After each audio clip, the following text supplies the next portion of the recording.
Ceci est un livre audio autogénéré par Google. Préface. Ce guide a été réalisé en juillet 2021 par Frédéric Abécassis, directeur de Follows, l'école du marketing d'influence, Emmanuel Carré, docteur en sciences de l'information et directeur de l'ISCPA Institut des médias, et Mathieu Delaherche, diplômé de l'école de commerce ICD et responsable des admissions à l'ISCPA Paris. Les auteurs remercient Mylène Guéraud, influenceuse, pour sa relecture ainsi que les agences partenaires de nos écoles, Bolt ou Influence. Introduction. Le marketing du XXIe siècle est arrivé. À 20 ans, le XXIe siècle a mouru. Il est entré dans l'âge adulte. Ceux qui ont vu le jour en 2000 ont adopté des comportements qui les distinguent de leurs aînés, même s'ils sont nés à la toute fin du siècle précédent. Télécharger une appli, poster une story, recevoir une notification, liker un contenu sont des activités désormais quotidiennes pour cette génération. Certains parents persistent à fréquenter des kiosques, des bibliothèques et à regarder le journal de 20 heures. Ils ont consenti à effectuer des achats sur des sites en ligne. Il leur arrive de laisser un commentaire pour dire qu'ils ont adoré ou détesté un hôtel, un restaurant. Un phénomène visible depuis une dizaine d'années. Mais la ligne de partage reste forte. Demandez à une assemblée réunie pour un mariage ou une journée porte ouverte dans une école, qui est abonnée à Squeezie ou à Lena Situation, et vous verrez la salle se scinder en deux. D'un côté, ceux qui lèvent le doigt avec un sentiment d'évidence, et de l'autre, ceux qui font répéter la question. Parmi les premiers, les 10 à 25 ans de l'assistance font sans doute partie des près de 3 millions d'abonnés sur Instagram de @lenamafouf ou des 16 millions d'abonnés, un Français sur 4, de Lucas Auchard alias Squeezie sur YouTube. Parmi eux, beaucoup ont sans doute aussi ouvert un compte sur l'application TikTok, Snapchat, délaissant un compte Facebook désormais réservé aux anciens. Il faut dire que Facebook a été créé en 2004. C'est déjà une institution dans la courte histoire des réseaux sociaux. Dans le maillage des connexions continues sur les principaux réseaux, des communautés se forment autour de leaders d'opinion, d'artistes. Certains parlent même d'individus médias. En donnant régulièrement leur avis, en formalisant leur prise de parole sous forme d'un vlog, swap, haul et autres challenges, les influenceurs redéfinissent le contour de certains métiers de la communication, du commerce ou même de la formation en ligne. Un marché effervescent qui se structure. Les annonceurs ont vite compris l'intérêt de ces nouveaux créateurs de contenu pour promouvoir leur marque ou leurs produits. Ils cherchent donc à entrer en contact avec ces prescripteurs d'un nouveau genre. Une citation directe, une remise accordée sous forme de code promo influenceur, un déballage en vidéo du kit adressé à l'influenceur. Toutes ces formes de promotion peuvent faire partie d'un partenariat. L'influenceur devient en quelque sorte attaché de presse occasionnel et fait connaître la marque avec plus ou moins de distance, d'humour et d'esprit critique.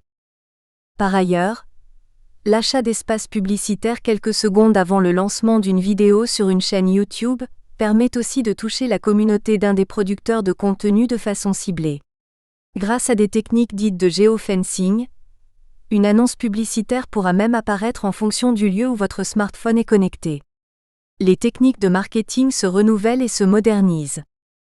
Qu'ils soient earned, mérités avec une citation en retour, paid, achetés sous forme d'espace, ou owned, utilisés par quelqu'un qui en est le propriétaire, chaque média peut donc correspondre à un support pour faire connaître un annonceur. Des agences de communication se sont même spécialisées par réseau social, Instagram, TikTok, pour conseiller leurs clients qui voudraient mener de telles campagnes.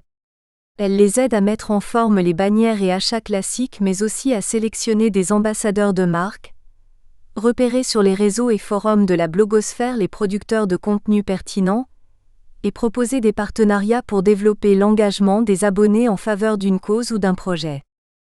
Aujourd'hui, on estime que 20% du budget publicitaire digital des entreprises est orienté vers le marketing d'influence, ce qui représente, à l'échelle mondiale, plus de 20 milliards de dollars de transactions en 2020. Les créateurs de contenu qui influencent. De leur côté, les influenceurs qui en font leur métier s'entourent de professionnels dans le domaine technique, artistique et économique pour gérer au mieux les projets et les revenus afférents. On a ainsi pu voir récemment une grande marque danoise de jouets de construction reconstituée au centimètre carré près, le mobilier de l'appartement d'une influenceuse, pour le plaisir de filmer sa réaction en caméra cachée lorsqu'elle rentre chez elle. Un tel projet demande plusieurs mois de travail, comme pour la réalisation d'un spot publicitaire ou d'un court-métrage et un financement approprié. À ce jour, la vidéo a été vue près de 7 millions de fois, ce qui correspond au double de l'audience moyenne d'un bon film en prime time sur une chaîne hertzienne. Influenceurs, de nano à macro, conseillers artistiques, juridiques, techniques, agences, régies publicitaires, annonceurs, community managers. Un nouvel écosystème a pris forme depuis 5 ans et s'annonce prometteur en termes d'opportunités professionnelles. Ces acteurs travaillent autour de nouvelles missions qui font évoluer les bases du marketing.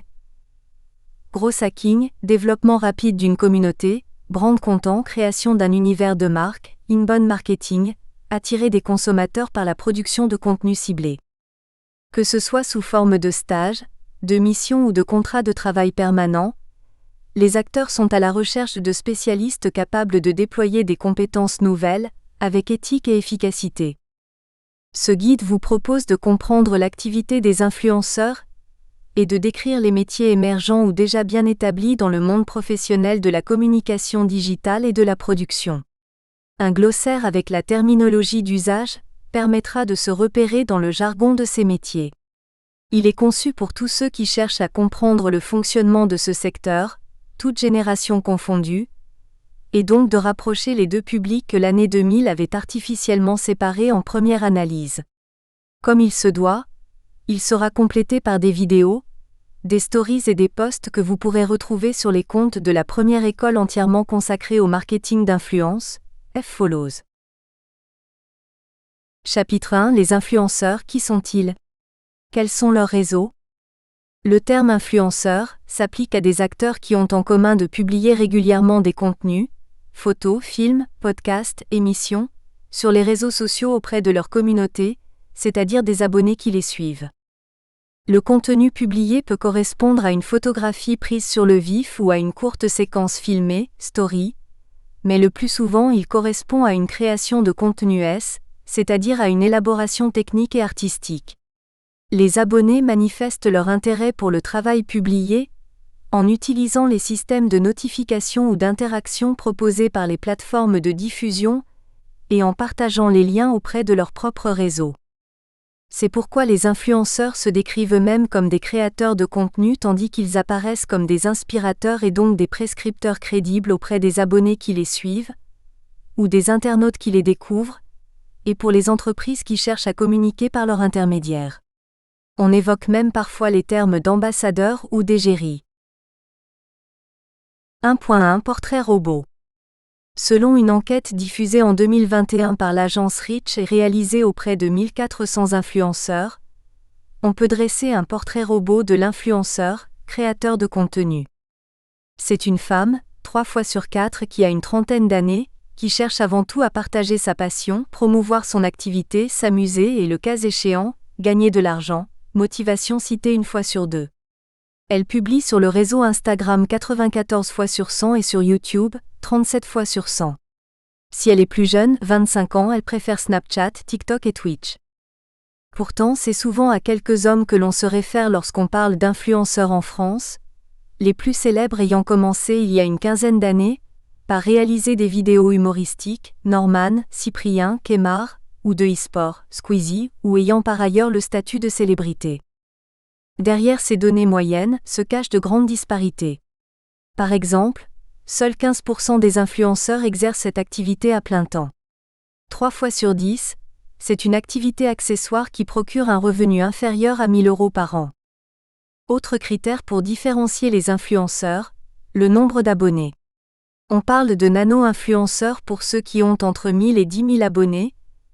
On est micro-influenceur tant que l'on reste sous la barre des 100 000 et on devient méga-influenceur au-delà de 100 000. 1.2 Du côté des influenceurs. Il y a une quinzaine d'années, le géant Google rachetait le site de clips vidéo YouTube, comme il était présenté à l'époque, devançant de quelques années un usage aujourd'hui commun pour les moins de 25 ans, privilégier l'image au texte, la vidéo aux longues explications. En 2020, 2 milliards d'utilisateurs se connectent tous les mois à cette chaîne, soit 6 fois plus qu'il y a 10 ans. YouTube est donc non seulement la plateforme mondialement leader pour l'hébergement. Nous espérons que vous avez apprécié cet aperçu. Pour continuer à écouter ce livre audio sur Google Play Livres, utilisez le lien dans la description de la vidéo.